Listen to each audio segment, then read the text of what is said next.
Good afternoon. Uh, good afternoon, Andrew. Good afternoon, Alyssa. Good afternoon, Vivian. Good afternoon, Catherine. Good afternoon, Brenda. Good afternoon, Jayla. Hello, Nicholas. Hello, Michaela. Good afternoon, Charlie.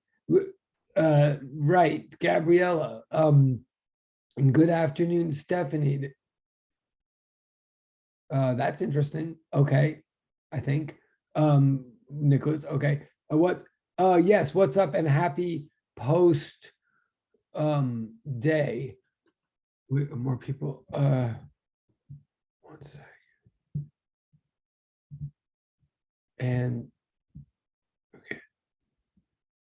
And hello, Gabriella, and hello, Vivian, and hello, Stephanie, and hello, Alyssa, and hello, Mark, and hello, Jay, and hello, Michaela. And we should. Oh, that's funny. Okay. Well, good. That you're right. That couldn't come at a more perfect time, Nicholas, because we,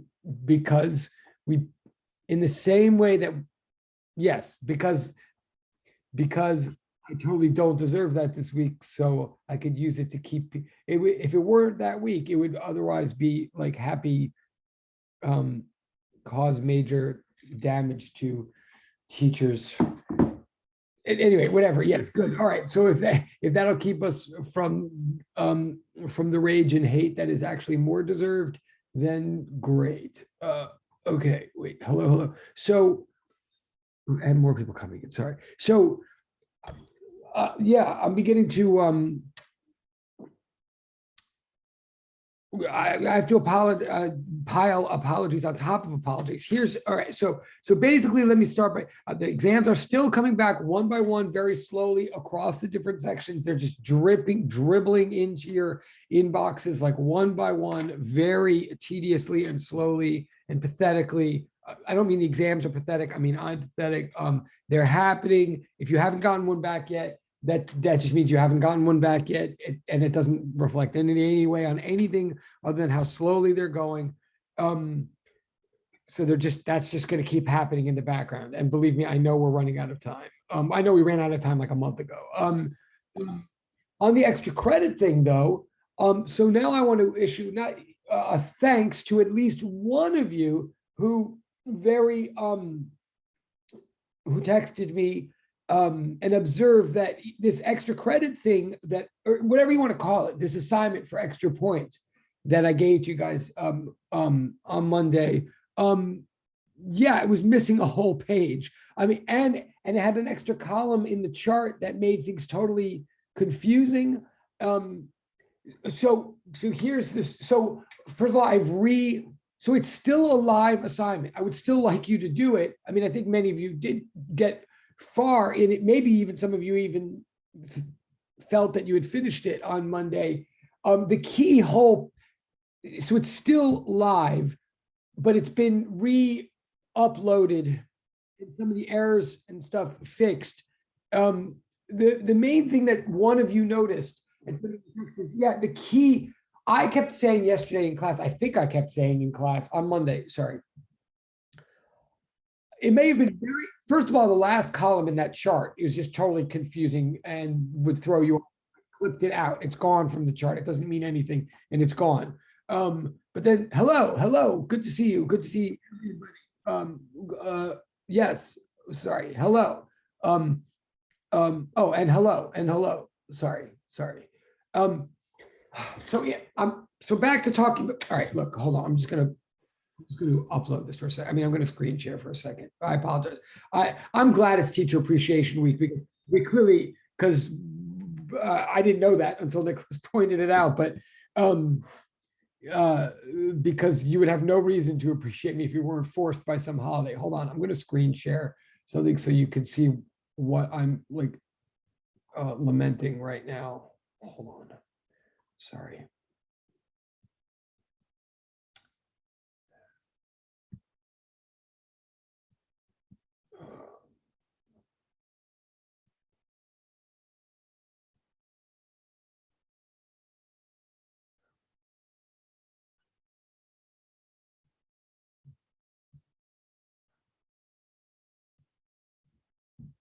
Okay. And this was that funny thing whenever I actually share a screen in the proper way, that automatically means I'm also sharing a shot of my ceiling on the other device, which is so ridiculous. But okay, so first of all, so look, this sheet is still due there. But I've extended it to Friday. I've given you another. Originally it was supposed to be due Wednesday, but then that's tonight. There's the Prism thing tonight, which you totally should go to if you can, or maybe some of you are part of. So I extended to Thursday, but then there was enough weirdness in the sheet that I've now extended it to Friday. And you may have noticed if you looked in the Google Classroom that I've changed it from 12 points to 14 points just for your troubles or the troubles that I'm causing. So let me say, this is the sheet I'm talking about, the one that's on the sheet right now, the one that's on the screen right now. Nothing has changed on the first page. It's all kind of just an explanation or a background of what we're talking about here, which is right at that moment, electrostatic forces. Okay, then it asks you to do these exercises in part A that I'm showing on the screen now. They are exercises. I don't think there was any error or any problem with those. They are somewhat plug and chug. I'm kind of secretly hoping or thinking that maybe many of you, in class in Monday may have hopefully gotten this far and plugged in these numbers and got these results. It's not supposed to be a trick. It is sort of plug and chug.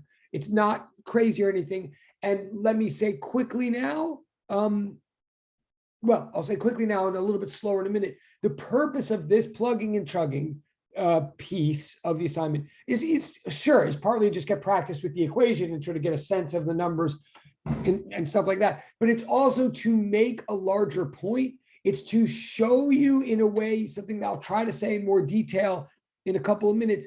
It's to kind of show you how and why we mathematically transition our thinking from thinking about forces to thinking about fields. Okay, I'll be more specific again in a couple of minutes, but even though these just look like random repetitious computations, they're actually kind of trying to show you how by using the idea of a field, we can minimize the repetitious, or we can reduce some of the tedium of force calculations. Okay, and I will try to explain that further in a moment or two, but the upshot is when you do these exercises here on part A, really of all of these 5 little exercises where you're doing the same computation over and over, just like with different numbers, right? And it's not meant to be a trick. And hopefully maybe many of you did get through this piece on Monday because it is kind of just a computation over and over again.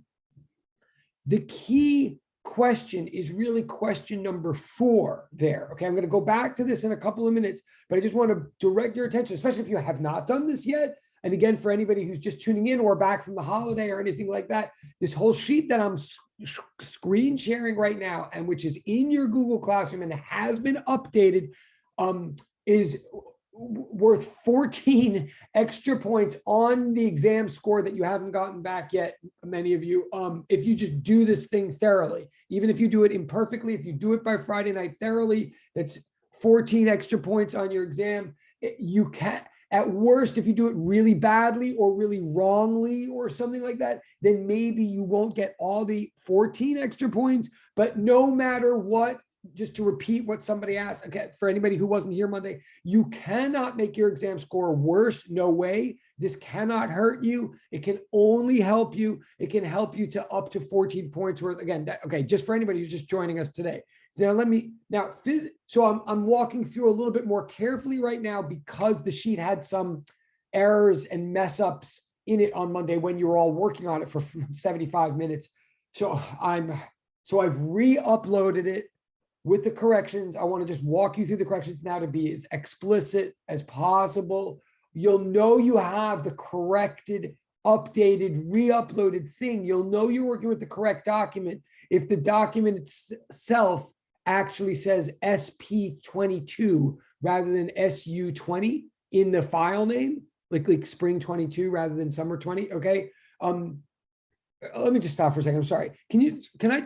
No, I can't because I'm screen sharing. I mean,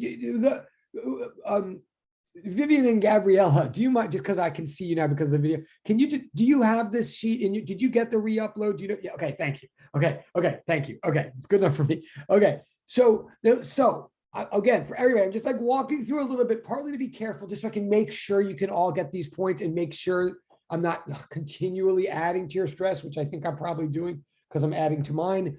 But so if you're walking through the sheet and you do part A and you're basically just plugging into that equation, right? And you're getting sort of crazy numbers because there's all this scientific notation and weird units involved and stuff. But what I want to direct your attention to is the purpose of those exercises in part A is that Roman numeral 4, like that's on the screen right now, is really the key question, because whatever answer you get to number 4, whatever answer you get for the force being exerted by the 50 Coulomb positive point charge onto the +1 Coulomb test charge, whatever you get as that answer, that's really the field.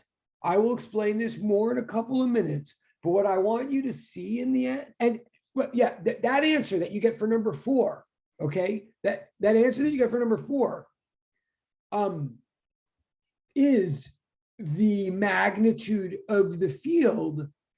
And like you'll notice, if you're doing the whole question right, you'll notice that whatever answer you get in question 1 of these 1 through 5 should literally exactly directly be 3 times the answer that you get in number 4.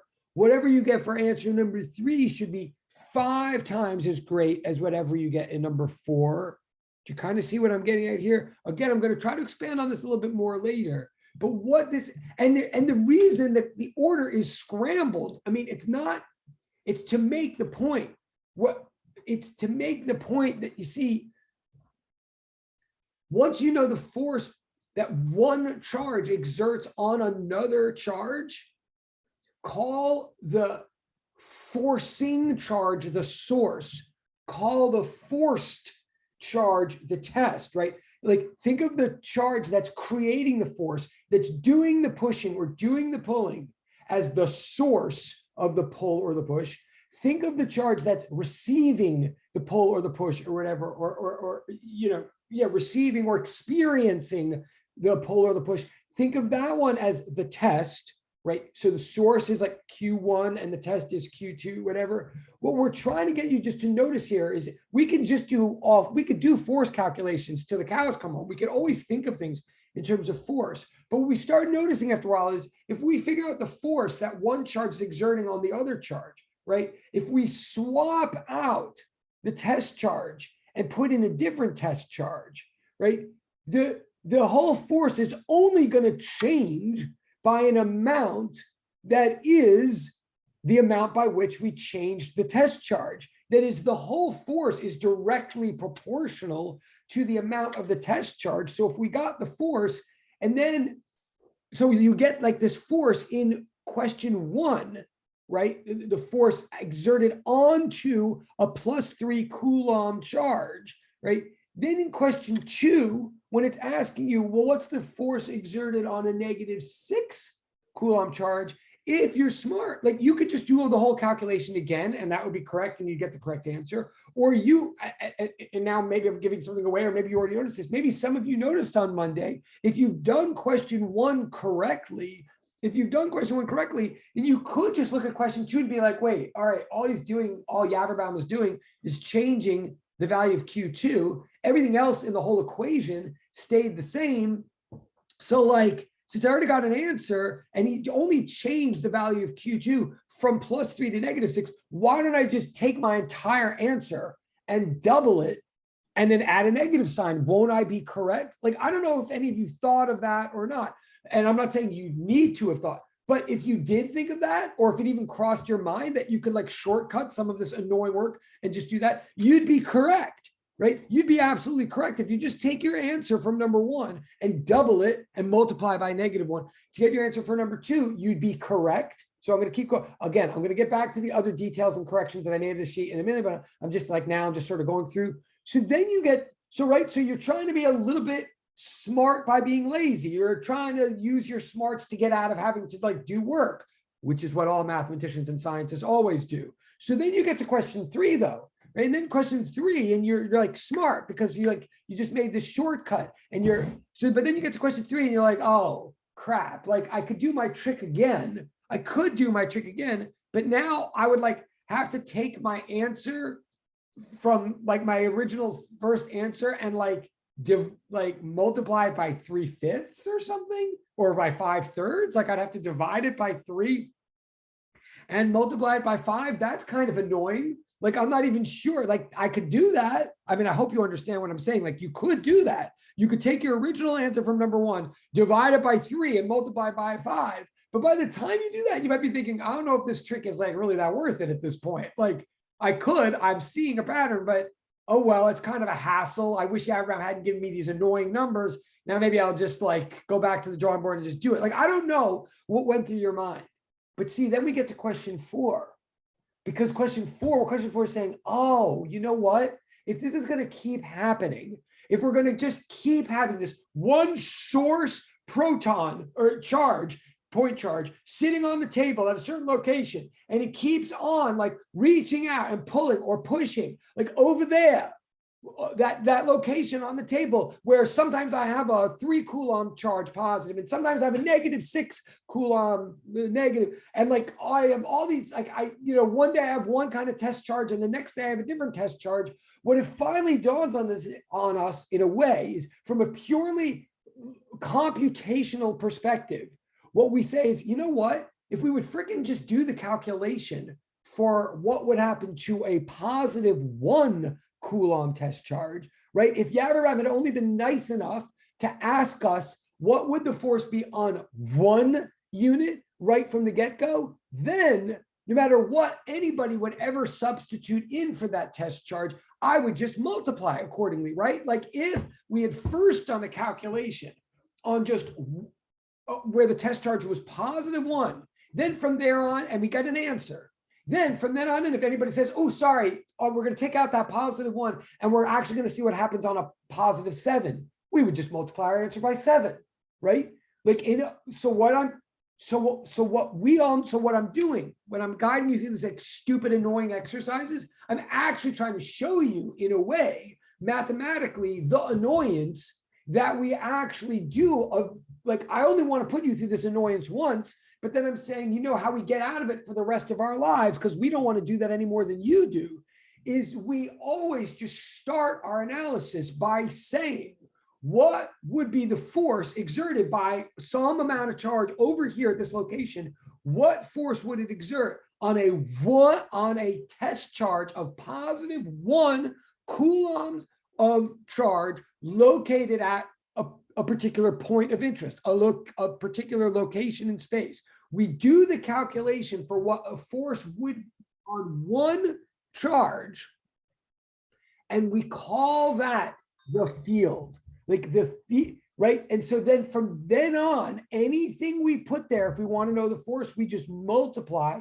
the field by that amount. In other words, so I'm just trying to show you what this is trying to show you mathematically what the field is. The field is just literally the electrostatic force per unit charge. If force is KQ1 times Q2, all divided by R squared, then field is just KQ times 1 divided by R squared. It's right. It's just what I am doing to a particular location in space. And it's all of the information describing me, like how charged I am, and describing where I am in relation to that point in space. It's all that information bundled together and just saying that information is waiting at a point in space for any test charge of any known amount to come along and experience that field as a force. So literally, I'm saying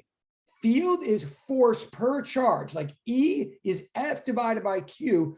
such that force is field times charge. The force that a charge would experience is just its amount of charge times whatever the field is that it finds itself in. Like literally, force is just Q, is just multiplying the Q back into the field. Force is Q times E, because E is just force per each unit of charge. It's how much each 1 coulomb would be pushed or pulled. So if you have 7 coulombs sitting there, then the force that you experience is 7 times that amount. Okay. Now, as always, to some of you, everything I just said is maybe kind of obvious, or maybe you realized it when you were doing this Monday. So God bless, quark bless, like that's why we're doing it. Or maybe it makes some sense now. I'm not sure, but short story long, and then I'll go back to the sheet. What I'm saying is, the field in a way is, there's no way to appreciate a field. The field is an answer to a question. The answer is too weird and too seemingly unnecessary and too abstract to care about unless you first care about the question. So mathematically speaking, the field is the answer to this question: how much force would be exerted on each 1 unit of charge that could find itself at a given location. The field allows force calculations to be a lot easier. It's easier to therefore appreciate the field if you do a couple of force calculations first and see that. Okay, that's part A. But conceptually, similarly, by the way, the field is the answer to the question how. I mean, conceptually, the field is how could something in one location of space know what's going on at another location of space? How does one location in space have access to the information describing another location in space? Such, I mean, and I'm like, because we seem to see that happen all the time. Objects in space seem to pull or push other objects far away in space with amounts of pull and push that seem to be directly determined by information describing the whereabouts of those objects. So in order to answer, so once you actually sit and appreciate, oh my God, like protons seem to pull on electrons with an amount of newtons that seems to be directly determined by how far away the electron is, such that as the electron starts moving closer to the proton seems to somehow adjust its pull and start pulling stronger the minute the electron gets closer to it. How does the proton know where the electron is? Our answer is the field. The field is the information describing it's the information describing what's going on at one location in space, so that that information can be transmitted to or accessed by some other location in space. Force is what one object does to another object. Field is what one object does to space. Okay, short story long again. That was about part A. That was just trying to explain to you what you're doing in part A. Probably a lot of you already did it. I know I saw at least one of you already submitted this whole thing. That person certainly has the right to take it back and resubmit when he or she hears the rest of what I'm about to say. But I congratulate that person. I totally did notice, and that's very cool. But now we get to the next page. Okay, so everything I just said was like a summary of what was written on the first page here. But now we get to the second page. Okay. The second page is where there actually is where things get a little bit more mathematical and computational. Now, there's this chart in the middle. Again, on the original sheet that I posted yesterday, the chart had an extra column that was totally erroneous and may have confused everybody, or I don't know if you just ignored it or threw you whatever, but that column is gone now, just ignore it. So what we have a situation, we have a coordinate grid, an x-axis and a y-axis. We supposedly have 2 charges located somewhere in that grid, like a positive charge and a negative charge, and they each have coordinates, and you're supposed to make a little diagram where you place the charges in the grid. Part A says, draw a neat and clear sketch of the situation. I have some details in mind as to what I really mean by a neat and clear sketch, but at this point, just the more neat and clear you can be, the better. I will say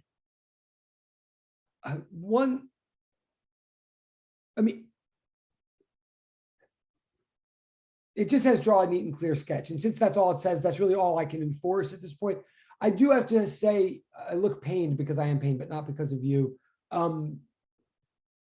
Where, assuming that we're going to have like a little final exam that will hopefully also give a lot of you like points back and stuff like that. Just one little word of respectful advice. I think a lot of people on the midterm, the people that have gotten it back, the people who are in the process of getting it back, one place where people lost an unfortunate number of points, kind of like over and over and over again, is in the diagrams.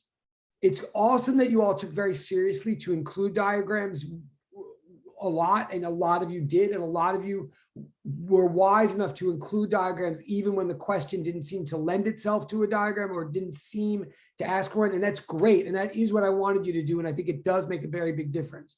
But let me please just remind all of you that the whole purpose of diagrams is that diagrams define the constants and variables in our math, in our analysis, in our computations. It's the diagram that makes it clear what we mean by X or what we mean by Y or what we mean by V or whatever. So the best thing that the whole way that a diagram serves its purpose is to have clear labels in the diagram. Like you make a visualization, but then in the visualization, you point out like, see this visual image over here, that's what we mean by V, or that's what we mean by X or something like that. To be very specific, what I really mean then is graphs. I know everybody hates graphs at this point. I hated graphs till I was like about 40. But graphs are super important. And the one thing I always hated being told by my teachers, because it always seemed like such an arbitrary, trivial thing to me, but it isn't, is the whole purpose of a graph is the labeling of the axes. A graph does not mean anything unless the axes are labeled.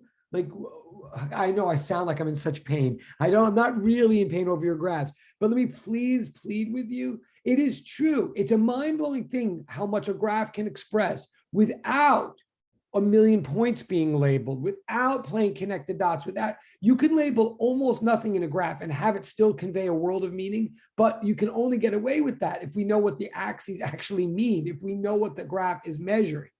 So ideally, a graph has two axes that are labeled and ideally has at least 1 point of significance, like the initial temperature in the fluctuating temperature problem of problem 1 in the exam, for example, like a y-intercept or something like that. It's really good to label like at least 1 point so that we get a sense of scale and we get a sense of values and all that. But it's true, you don't even need to label really more than 1 point for a graph to be significant, but the axes have to be labeled. Otherwise, it's not a graph. Like otherwise, we literally don't know what the relationship is. All right, I'm getting off on a tear. So what am I saying here? Here it just says sketch. So fine, sketch, just label whatever you're sketching.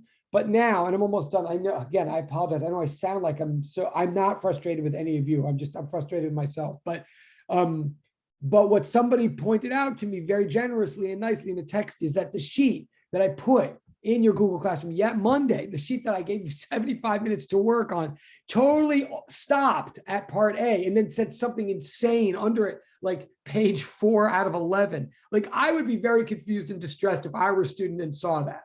I mean, I would be confused and distressed if I saw the label page 4 of 11 in a document that only seemed to be 2 pages long. And I'd be very confused and distressed if there was a part A with no part B and part A just said, draw a sketch. And if the professor spent like 40 minutes giving me 75 minutes and 12 points to just draw a sketch, I would be like, wait, what's going on? What am I missing here? So I totally appreciate, but I'd be afraid to say anything, because I'd be really afraid that if I did say something, all of a sudden the professor would say like, oh yeah, I forgot to give you the other 9 pages and they're all due tomorrow night. Like, so I really appreciate the courage and I apologize. This must have been annoying. And I appreciate the courage of at least the one person who did kind of text me gently and be like, dude, did you really mean, like, is there something missing in this sheet? What's going? Yes, there was a part B missing. The part B is now there. Now, here's the deal. I'm talking a lot. Part B is the point of the whole thing. Part B is what, oh, and it's because I think I kept saying, I'm like, the part B, or the second part of this whole sheet, is the hard part. And if I were any of you, I'd be like, what's the hard part? He's just asking for a sketch. I don't get it. Right. The hard part is in part B, I'm actually asking you to compute the field. That actually is a computation. It's not crazy hard. It's not 8 hours of work, but it is actually a little bit of work.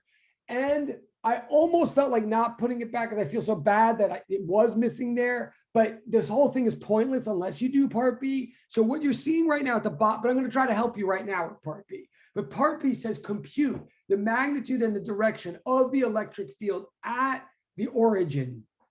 That's a real question. That involves some math. I'm going to spend some of this period doing that math, or like getting you lifted on that math. And then I'm going to turn it back to you. But let me say, so that's actually what was missing from the sheet Monday. I know this is all a bit of a roller coaster ride. So because that was missing, and that's my bad, I'm saying you have to Friday to do it instead of Thursday. I mean, I don't want this to drag in anymore. I mean, we're almost, we're really running out of time. So I'm saying till Friday, not to Thursday. And I'm saying it's now 14 points rather than 12. I'm also still saying, I don't care if you make some errors or whatever. I just want a thorough attempt at this. Okay, so let me now spend a couple of minutes explaining to you what I'm asking in B and what the point of it is. I'm gonna switch screens in a second. Because yes,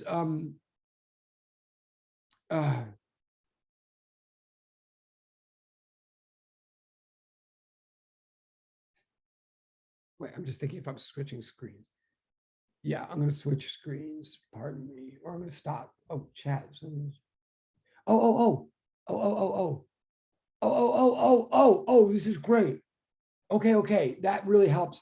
I was even just going to ask, like, am I saying anything coherent? Okay, Gabrielle, like all joking aside, I don't know why every time I acknowledge anything Gabrielle is saying, I have to first say all joking aside. I'm not sure what that's about.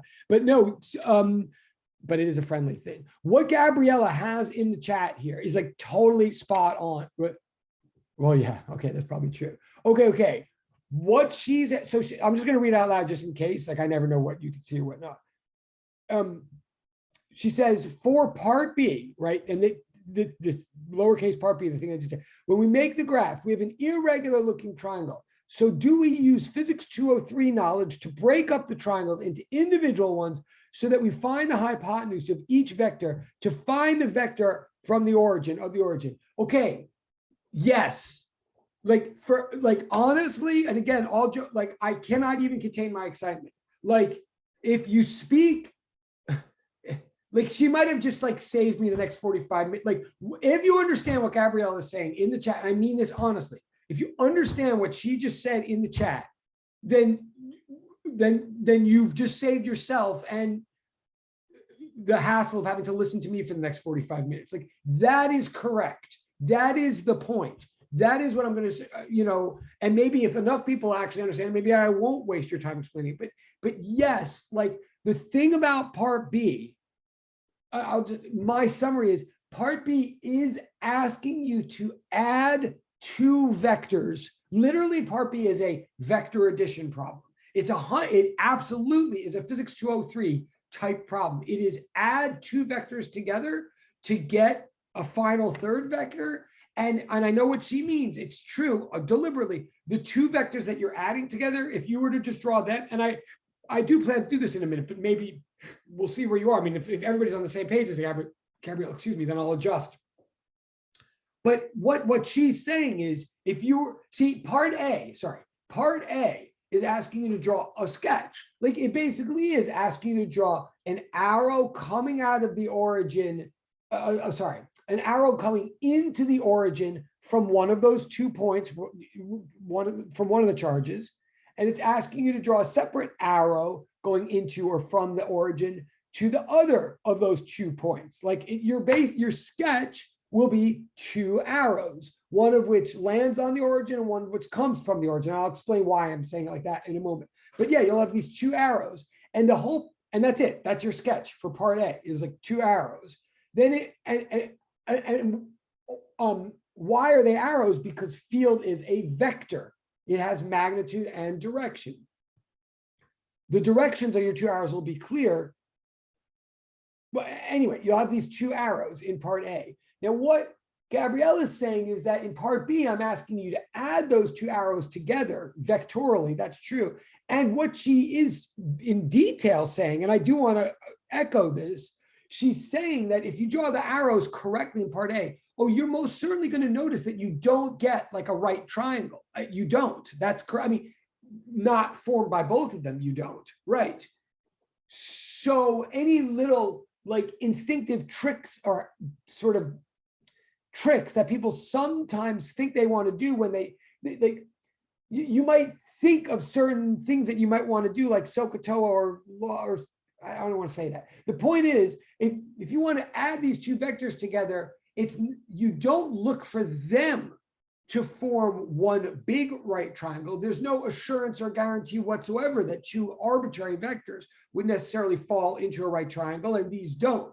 But what you do want to do, going back to physics 203, and again, I will be more detailed about this in a minute if it helps anybody, but I'm totally agreeing. What you want to do is like on a separate piece of paper, in separate diagrams, you want to zoom in on each of those vectors, blow up each of those vectors, realize that each one of those two vectors is the hypotenuse of its own individual right triangle, i.e. each one of those vectors has an x component and a y component, and you want to separately add, and then so you get the x component of each vector, you get the y component of each vector, you add the x components together, you separately add the y components together. In my class, the way I do is I usually call this making an XY chart. Like I make an XY two-column chart where I tabulate the X results and I tabulate the Y results. You add them together, and that will give you the two final legs of one big final mama right triangle. Like you'll have a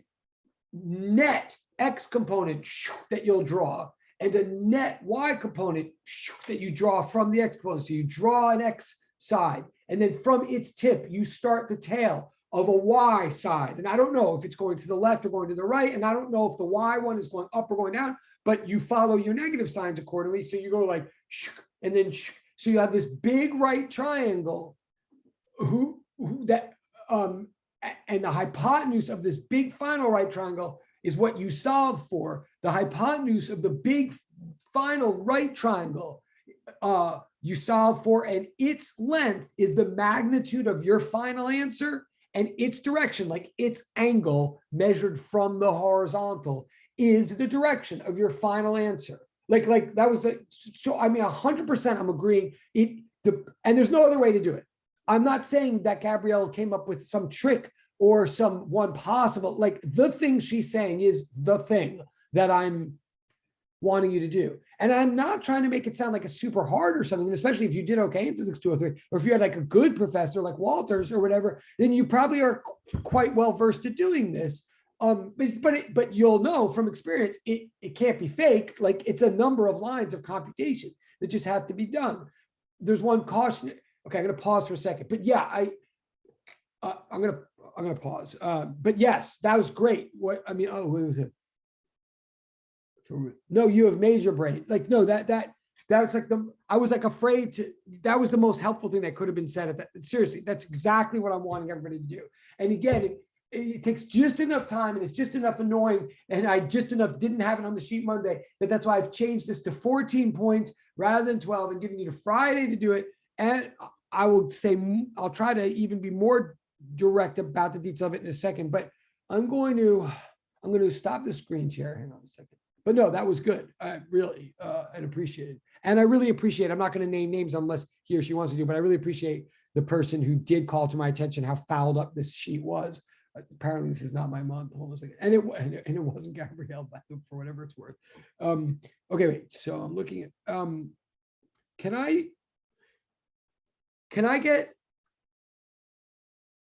an electronic like thumbs up or hands up if it's clear what I'm asking, if it's clear what the updated assignment is. Thank you, Rishi. Okay, thank you, Charlie. Thank you, Catherine. Thank you, Stephanie. Okay, thank you, Brenda. Oh, Vivian looks like she's going to kill me. Okay, thank you, Vivian, for not killing me. Okay, thank you, Gabrielle. Okay, Celine. Okay, thank you, Celine. Okay, so it's sort of clear. And one last spot check too, or what do they say on everything? cross check is complete. You can now fasten your seatbelts. Can you also just give me a thumbs up, even though I know like 3 people already did, but do you guys all see the updated like SP22 sheet in your Google Classroom? Like that, is that clear to everybody? Okay. Okay. Thank you. Okay. Now I've one last just informational question. I'll show. Oh, yes. Thank you, Sayed. Okay. Thank you. Thank you. And happy holidays. Well, item of curiosity that will just assuming I don't fire myself before next semester. When does anybody know, like when I substituted in, when I made the new upload and just put it in, do you guys know if you see that automatically or you need, like, did any of you know that this had happened before I don't even know what I'm asking. Like if an assignment gets edited, if I make a correction to an assignment, but I don't make a separate posting in the stream and I don't make like a separate big announcement about it, do you see update, like, do you get notification that something's been edited or updated in any way? You did not, you don't. Okay. That's good to know. That is sort of unfortunate, but okay. And okay. Oh, that's a lot of no's. Wow. Well, you're totally paying attention. Thank you. Okay. Okay. But now you do know, so it is worth that okay. I'm going to, what I'm going to do now, I think at the risk of lobster, that's funny. This whole lobster thing. I did see the lobster on my door. Thank you very much. I did, and I did not move it. Very touched by that. This whole lobster thing is particularly funny too, because lobsters aren't kosher either, but whatever. But neither am I. I mean, wait, if a person says they're not kosher, does that mean that if someone else ate them, that they would be in violation? Is that like, okay, anyway. Okay.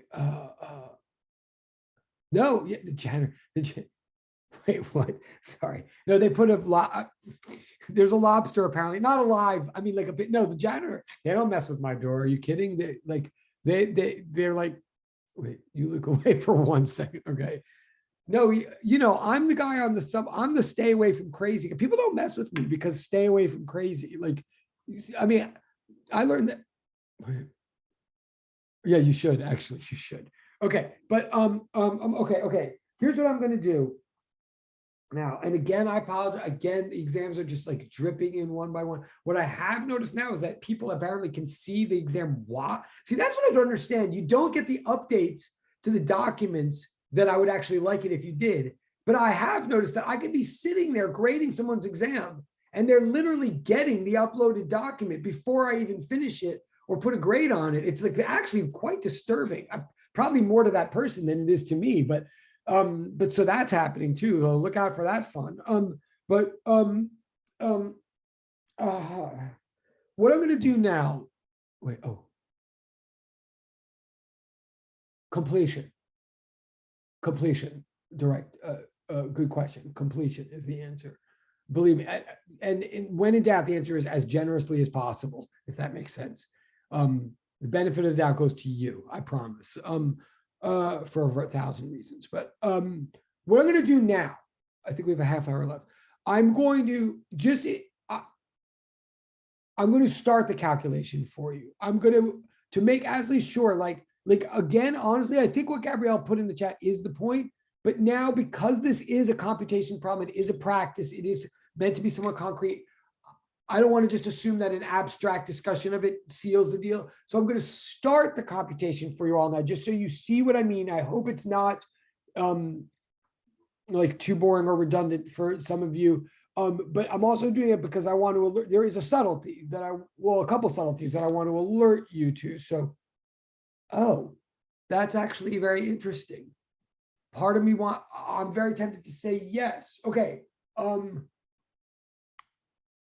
Okay, and especially because she's going, no, that would be great.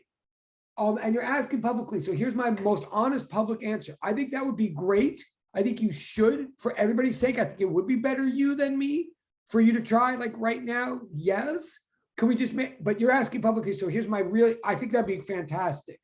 But are you, as long as it's cool with you, is when you're done, if there are things that I think are a little bit not perfect or not, or if there are things that I need to say to put people back on a slightly different path. Like if I question a negative sign or something like that, you can handle it, right? Like it's okay if I, can I double check your answer? I don't know if I could do it fast enough to, I can, wait, which is the,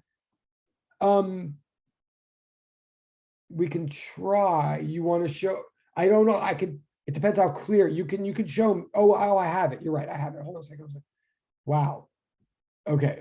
Let me look for a second. Okay. Oh wait, it's not that one because like I redid it, so I was wondering like if I could just text it to you and then you see if it's correct. All right, I will try. Yeah, everybody.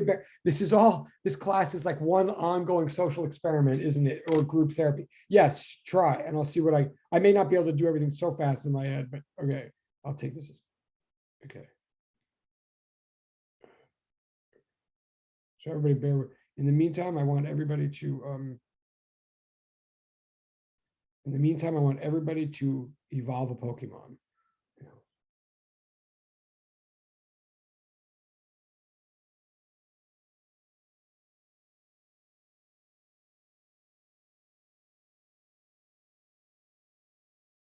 Well, obviously, in the meantime, everybody can sort of start trying. That wouldn't be the worst thing.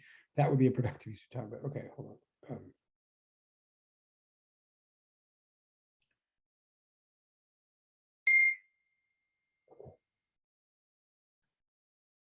Why am I looking at my phone? This is stupid.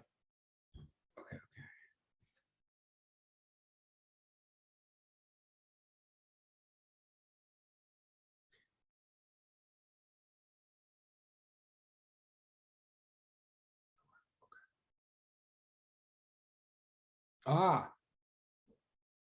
One sec. Everybody,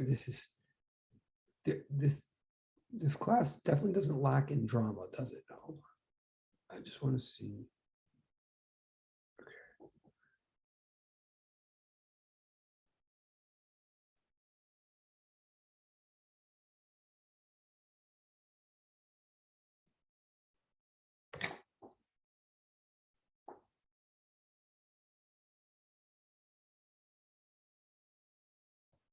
Okay.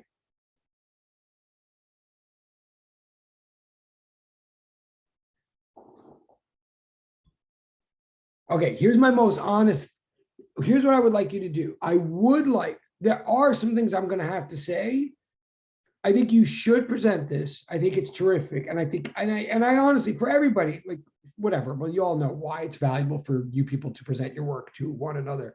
I think she should present and will. I'm going to say in advance that I will say, I'm going to have to say some specific things when she's done about arrowheads and particular things about direction that will actually affect the answer in the end. But the whole basic approach is better to be heard from her, from Gabrielle, than from me. But listen and watch Gabrielle for the numbers that she gives and the concepts and everything. But then as far as tips, tails, and negative signs, which get funky, then I'm gonna swoop in for that. And I think that they will ultimately affect some numbers in the end. But okay, if everybody's cool, if Gabrielle, if you're cool with that, like, please. Okay, cool, go. And you're gonna screen share, right? Or you're yeah, you have to give me the ability to screen share though. It sounds so strange. Okay, hold on. What am I? Your parents? I can't. You can only get abilities from your DNA. No, okay, hold on. Hold on. I mean, like Zoom won't let me screen share unless you give us permission. Oh wait, but actually, it says who can share. All participants. Oh, wait. Are you trying right now and it's not letting you? Because okay. So I'm now shut up. And I'm getting rid of my ceiling. Also. Okay, give me a second. I have to flip my laptop. Okay, so what we have is an ugly coordinate system, but you get the point. So here it's 10, and then over here is 5, which is our maximum. I'm sorry, I don't have graph paper. I only have PowerPoint Draw. And then here's our origin, which is 0, 0. Our first point that we have is Q1, which is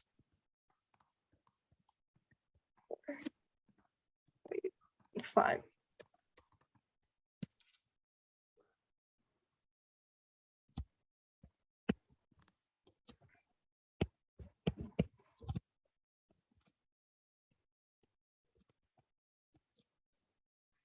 Our second coordinate is 10, 3.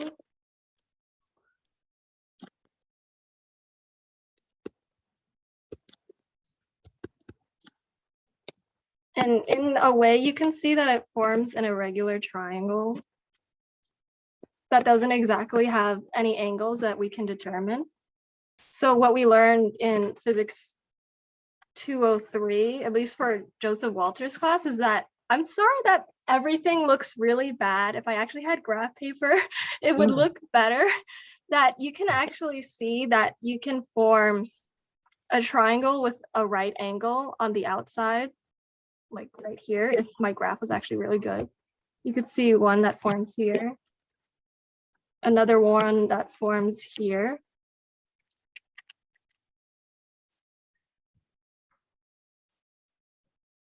and then the last one that forms over here. So my method was that I was only concerned with ones that went to the origin. So I only looked at this hypotenuse and this hypotenuse. So what I did was, because we know from our coordinate system that this triangle, I'm going to call it X, and then this one is called Y. So then we know that I'll have to get another slide. Dang. Okay. Wow. That for our X triangle, we have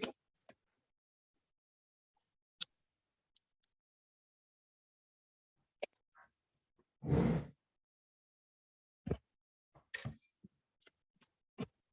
we also know the Pythagorean Theorem, a squared plus b squared equals c squared.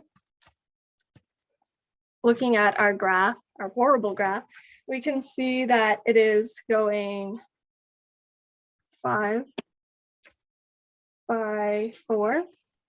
Well, my graph's not accurate, but 5 by 4. So then we do 4 squared plus 5 squared equals c squared. So then that's 16 plus 25 equals c squared.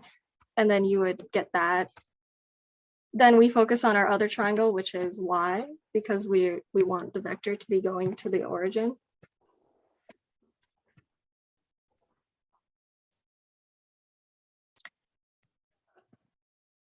I'm sorry, I'm having technical difficulties.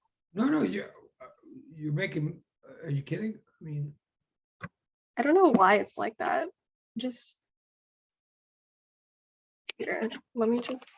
Actually, I have to stop screen sharing. I think my thing stopped calibrating correctly.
wait, do we lose?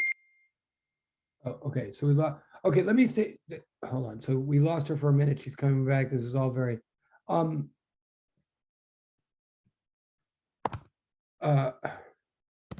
on. I'm gonna. Okay, let me. What she is doing is, first of all, and again, like no matter what I do with any of this, there somehow or other, it's not going to be efficient. That's for sure.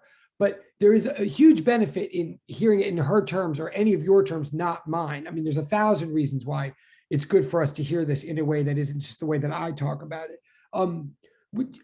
So far, in terms of what she's doing, I don't know if she can hear me or not. No, I don't think she can. But what you should be following, what is correct, her main thing, like I would draw it differently, and I will draw it differently. And I will say that ultimately, what you do want to have is arrows, not just raw sides of triangles. Like, I mean, to be honest, right here she comes.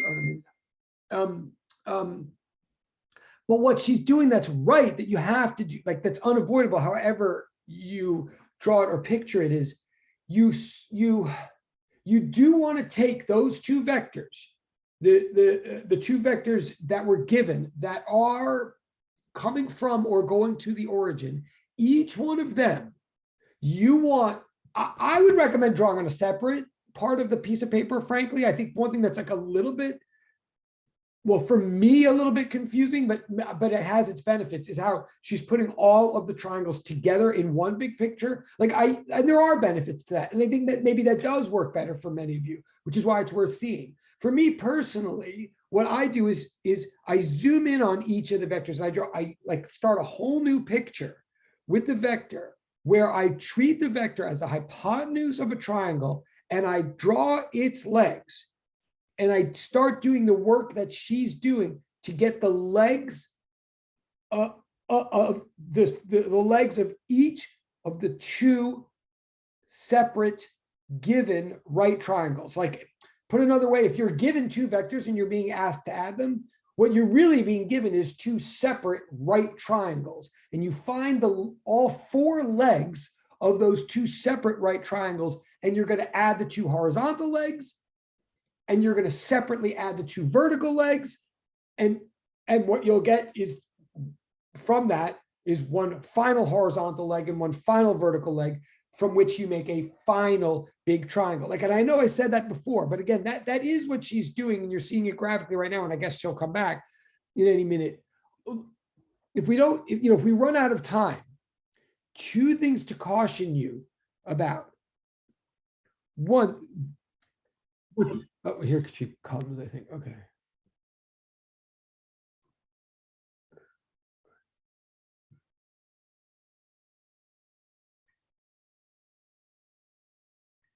I'm sorry, my laptop just like, it had an update and then it shut down on me. The update is how but you got, you So, got, yeah, okay. I have a better graph this time. We're wow. actually gonna, Wow. so Okay. we have the pink triangle, which we'll call X, and then we have the yellow triangle we'll call Y. Oh yeah, and I'm sorry. This is great, and I don't mean to interrupt you. I do want to make clear to everybody, because there's one, we were just like talking about you behind your back for a minute while you were gone. I just want to make it absolutely clear to everybody that her X and her Y, which are great and very like beautiful, like please note that those are the givens that she's computing with. Like that last leg of the triangle as she's drawn it, the leg between Q1 and Q2, just to be super clear to everybody, that's what we're ultimately solving for. Like, we don't know anything about that's the leg that we're solving for. And strictly speaking, and then I'll shut up again and turn it back to Gabriella. Each one of these sides really is an arrow. It's either facing one way or the other. And at some point the X and the Y arrow, like they are somehow tip to tail, and we're adding them. So I'm just trying to say, don't be confused. Like the line between Q1 and Q2 is not a given. It's what she's solving for. But okay, sorry, go back to you in the studio, Gabriella. I think. Okay, thank you. So we're going to focus in on each triangle individually to find the hypotenuse. So we're going to focus on the yellow triangle, which is our Y. We're going to call the hypotenuse here Y. And then we know from the coordinates that we're given that over here is 10 and over here is 3. We also know that the Pythagorean theorem says a squared plus b squared equals c squared. So then we just plug in chugs. So it would be 10, sorry about that, plus 3 squared equals c squared, or we can actually call this y squared just to make our lives easier when we do the other things. So then this would give us 109 That's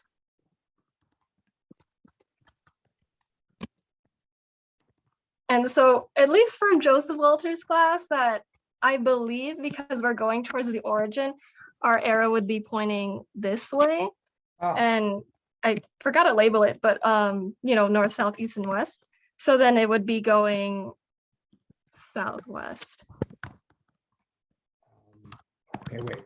I'm really glad you're doing that. 1 second. I'm really glad you did because I am getting questions in the chat about like that's the one thing I was hoping you would address. So, and let me just check before you go any further. I want to make sure I agree with that. The charge, I have to look at I've lost my sheet. Wait, the charge, 310 charge, that's -2. So, yes, I agree that it points to, that one does point to the origin. Good. But I'll tell you why though. Well, sorry, no, keep going. Yeah, but yes, I agree that that vector does point to the origin. Yes. And the other one points away. Yes. Oh, so then in that case, will we subtract them because they're going in two different directions instead of addition? Well, that's a really good question. That's a really good question. But two things, like, no, we are adding them for a couple of reasons. But one thing is, in fact, when you add vectors, we do like them to be tip to tail, right? So it actually is good, actually, that they're, right? I know it seems maybe surprising that they're pointing in different directions, but since one is pointing toward the origin and the other is pointing out, that actually does lend itself to addition because that's tip to tail. Am I making any? But I thought in Joseph Walter's class, we learned that if they're in opposite directions, like if one is southwest and the other one is southeast, then we would actually subtract because we would establish one as negative and the other as positive. Wait, see now. Okay, again, this is very good that we're having this conversation. It's definitely an all important point, but there's a little confusion in what you're saying. Like we are adding these vectors, but oh yes, you're right. I mean, sometimes, like when something goes west rather than east, we give it a negative sign. But that's not subtraction though. I mean, that's adding a negative. Like I'm not trying to be technical or whatever, but let me back up a step even more. And because nothing you're saying or nothing he said is wrong, but the real subtlety here, like the real way to kind of jump over some of those debates or some of those confusions is like, let's not forget that Q2 is a negative charge and Q1 is a positive charge, if I remember correctly, right? So in the end, so my advice, and this is to everybody, this was the one thing that I was going to say, like when you were done with all your work and everything, I'm still going to agree with all of your numbers. And I still want to see you show us these numbers and stuff. But my advice to everybody is follow everything Gabrielle is saying with all the raw numbers. Don't put negative signs anywhere at all. Like neither Gabrielle nor the class, just like do all these raw geometric numbers that Gabrielle is saying, do them all, get all these things. But at the end of the day, realize that Q2 is pulling. Sorry, I'm actually saying the two things. I'm saying Q2 is pulling. So I'm actually saying it backwards. Q2 is pulling on the origin, and no, I can't. Oh, my problem is I can't read the handwriting. I don't know which one is Q1. The negative charge is pulling on the origin, and the positive charge is pushing on the origin. Now, from where I'm sitting, I actually can't see. I can't remember which one is Q1 and which one is Q2. But whichever one is negative should be a pull from the origin, and whichever one is positive should be a push on the origin. So I'm saying, in a way, wait for the end when we've gotten all the components, like just get all the separate components according to the method that Gabrielle is saying. Like do the SOHCAHTOA or the trig that Gabrielle is trying to show us now. Get all the separate. You'll end up with 4 separate components: 2 horizontal, 2 vertical. When you, at the end of the day, when you want to decide which ones to add or which ones to subtract, or when you want to decide which ones are negative, which one's positive, just say to yourself, okay, the positive charge has to push on the origin because positives repel positives, and the negative charge has to pull on the origin because we're assuming like that our hypothetical test charge that would be sitting at the origin is a hypothetical +1 Coulomb. So it would be, I'm saying this too many times, but I'm saying basically save the negatives and positives for the end. But as a picture, draw one arrow as a push and the other as a pull. I might have said the wrong arrow because I can't now remember which one's Q1 and Q2, but the positive one should be a push and the negative one should be a pull. Am I making any sense? Or did I just throw everybody off? Or Gabriella, did you just go running for the hills? Wait, I mean, I'm trying to understand. well, okay. So I did say something confusing. All right, so wait, since we only have 9, how about ignore me for the moment and just keep doing the computations you're doing for everybody, but let's just bracket the issue of direction for the moment. Is that fair or not? Yes. Okay. Okay. Okay, so we established what the hypotenuse of y is. So then we're going to find the hypotenuse of the pink triangle x. Right.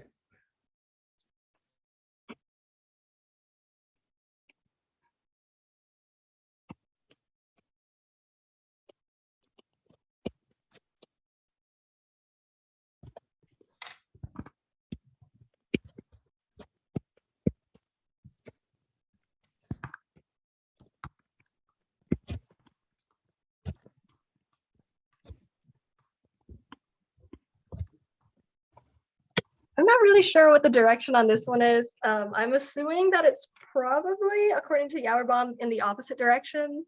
So you can take over with that. Well, okay, just keep going for the wait. Just keep going for the moment.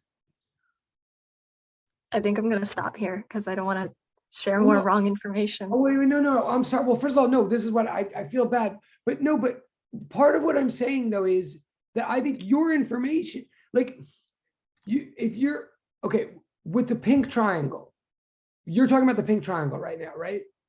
Yes. And you're stopping because you're okay. Tell me this: the pink triangle Q1. Remind me, is Q1 positive or negative? I'll have to double check. Give me a minute. All right, hold on. I'll look too. Hold on a second. Q1 is positive. Okay, Q1 is positive. So I am saying if Q1 is positive, I'm saying that arrow from Q1 to the origin does point toward the origin. That may be the opposite of what you were thinking, and that may be, and I apologize, but I also want to say that shouldn't change the computations that you're doing right now. Like you're trying to get the sides of its triangle, right? What are you trying to do right now? I was assuming that we only needed 2 hypotenuses just because we only concern about the origin. So we kind of forget about this one and we just add. Right. No.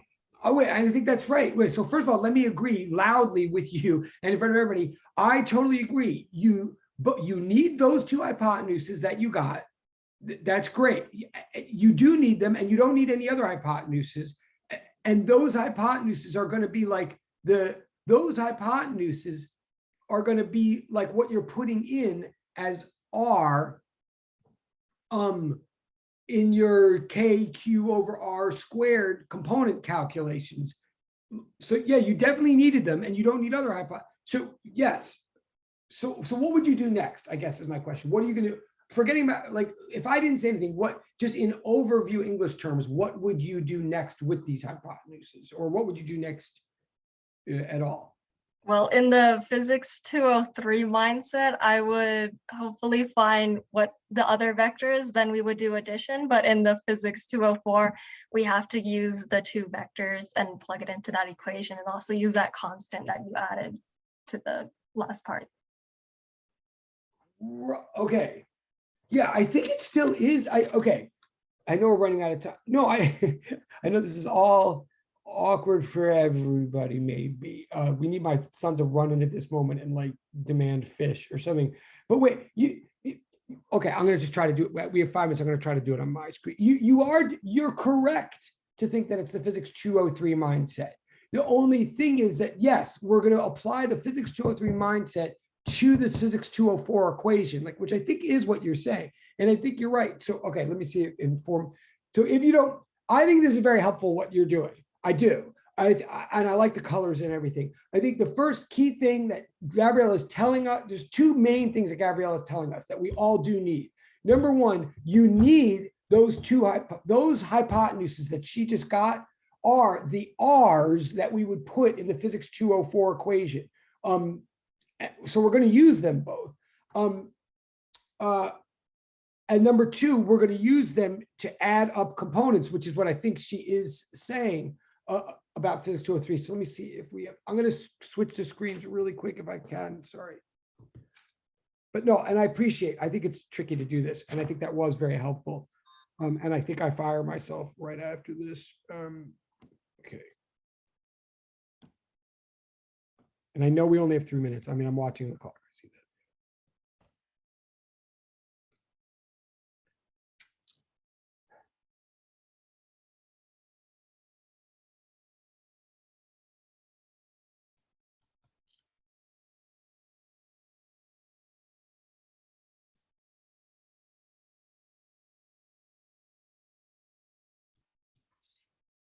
I'm just going to do one example here of one term. If everybody's been following all this, you ultimately need 4 terms. You need E1x, E1y, you need E2x, E2y. You're going to add the x's together, you're going to add the y's together, you're going to make one big E, right? Like, obviously, I'm not going to do all that right now, but I'm going to show you an example of one of the terms. Like E1x would be, and this is where, again, so the method is 203, physics 203, of getting all these components. The equation we're using is the physics 204 equation.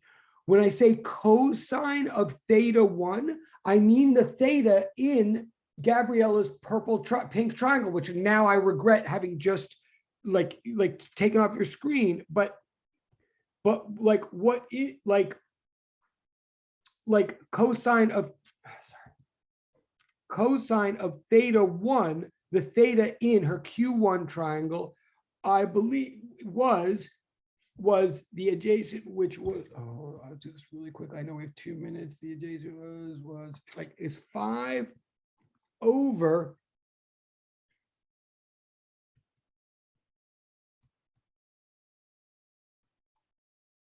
do you see what I just did? I mean, this is one piece of important information. Cosine of theta 1 is the adjacent over the hypotenuse. The adjacent is 5. The hypotenuse is that thing that Gabriella was doing, you know, on her sheet. That's what cosine of theta 1 would be. So E1x would be K, that crazy number, 8.99 times 10 to the 9th or whatever, times Q1 was 5. And R squared, what's R squared? It's the hypotenuse that Gabriella found squared, right? In other words, it's 5 squared plus 4 squared. So literally, I'm writing this fast, but these are the numbers that she was using. Okay, I'm just showing you where to plug them in.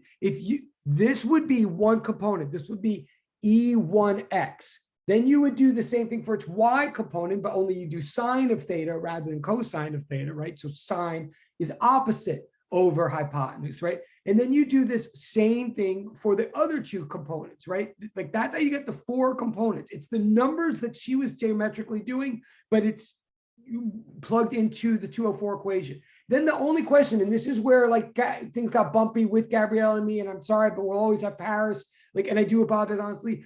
Like, you put a chart, you make a chart of these things. Then the only question is like, where I say that you're adding them all up no matter what. But the question is, where do you put the minus signs? And that's what Gabriella was raising, and that's what I'm raising. How do you know where to put the minus signs? The way to know is to say that Q1, the vector from Q1 to the origin must be pointing to the origin. It must be a push because Q1 is a positive charge.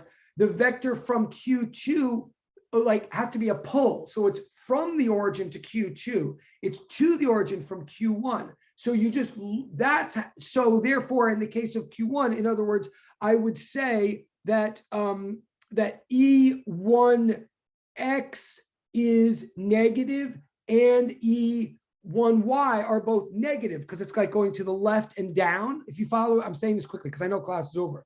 And you make the same logic, you apply the same logic to the components of E2. The way you did, and so I'm saying you leave the minus signs until that moment, and then you just look at the picture and say, is it a push or a pull? That's how you decide where the minus signs go. So you tabulate the components, and then you make one big triangle, and the big triangle is your answer. I think anybody who managed to hang on for this whole class, like definitely, obviously, including Gabrielle, but anybody else who I think as of this moment, you can do it. Like, I know this has been a little bit stressful, but I actually think we've landed on exactly the information you need to actually do this. But just try your best. You'll have till Friday, talk to one another. I will miss you as always. I'm very impressed with everybody. You're wonderful people. Peace be with all of you. Cork bless America. And feel free to text me. Okay. Oh, yes. Thank you. No, seriously, thank you guys. And yeah, I'm hanging out to answer any questions. Like someone just asked one in the chat. I didn't see. Wait, sorry. But thank you guys, seriously. And I know your participation is noted. Wait, what did someone just ask me in the chat? So cute because yes, Alyssa, yes, that's exactly. And Stephanie, that is what I'm saying. That's right. That's right. And because the other one's negative, it would be a pull. That's right. Cool. Good question. Very good question. Okay. Have a good day, guys. Sorry about all that.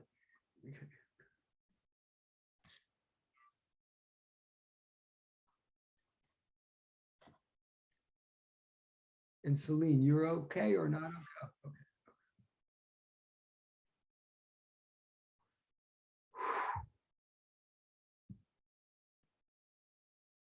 Mother doesn't need to be so high.